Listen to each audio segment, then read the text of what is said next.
Nous les Guinéens nous disons haut et fort que nous ne voulons plus de la confiscation du pouvoir, non à la modification de la Constitution, non à la dictature militaire, nous réclamons l'alternance au pouvoir, car nous sommes fatigués de tout ça. Si le président Mamadi Doumbouya veut utiliser les militaires pour nous fermer la bouche, qu'il sache que nous allons tous mourir car le peuple souffre tellement.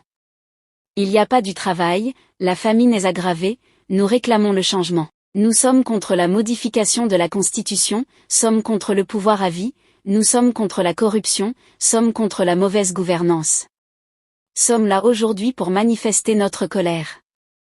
La Guinée est à un tournant de son histoire. Depuis l'aube, une colère sourde s'est transformée en explosion populaire. Le peuple excédé il exige.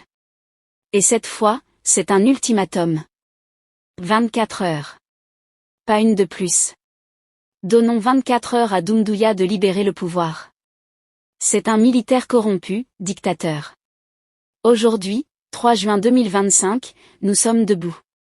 Nous sommes contre les militaires, dictateurs. Ils doivent laisser la place à la population civile. Prostrate, nous sommes fatigués d'eux. Le colonel Mamadi Doumbouya est sommé de libérer le pouvoir. Il avait promis une transition courte.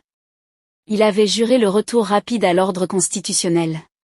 Salut à tous et bienvenue sur votre chaîne d'information de référence. Aujourd'hui nous allons vous amener du côté d'Afrique de l'Ouest, plus précisément en Guinée-Conakry où, près de 4 ans après le coup d'État contre Alpha Condé, le pays est toujours dirigé par une junte militaire.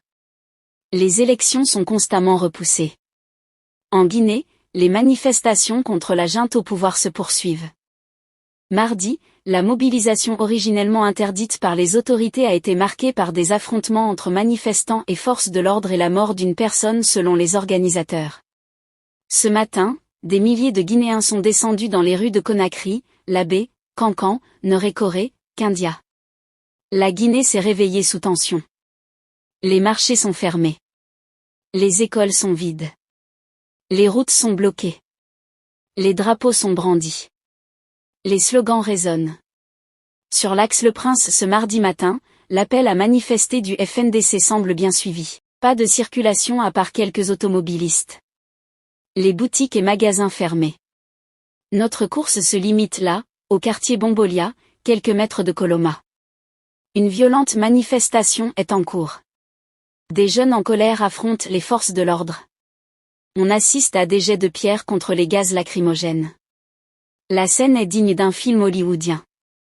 Des barricades sont posées au marché Koloman sur la route menant à Bambeto. Impossible pour nous de traverser. Pour la première fois depuis longtemps, le peuple parle d'une seule voix. Et cette voix ne tremble plus. Nous avons ras-le-bol. Il faut que ce président dégage maintenant. Parce que le peuple est fatigué de lui.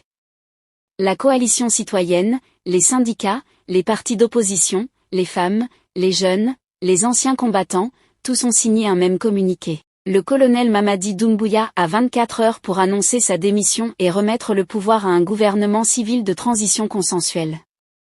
Passé ce délai, le peuple se réserve le droit de désobéir massivement. C'est un bras de fer sans précédent. Le pays est au bord d'un soulèvement total. Les casernes sont sur le qui-vive. Mais la peur a changé de camp. Jamais la Guinée n'a été aussi proche d'un changement radical. Ce n'est plus une revendication politique. C'est une insurrection morale. Le peuple ne demande plus des comptes. Il impose sa volonté. Dans les prochaines heures, tout peut basculer. Doumbouya cédera-t-il? Ou choisira-t-il la confrontation avec son propre peuple? L'histoire, elle, est déjà en marche. Chers abonnés, le monde regarde. L'Afrique observe. Et la Guinée, elle, écrit une nouvelle page. Les prochaines 24 heures décideront de l'avenir d'une nation. Nous vous invitons à partager vos opinions dans les commentaires. Si vous avez apprécié, n'hésitez pas à le liker et à le transmettre à vos proches. Pensez également à vous abonner et activer la cloche de notification pour ne rien manquer de nos prochaines vidéos. Votre soutien est essentiel et nous vous en sommes très reconnaissants.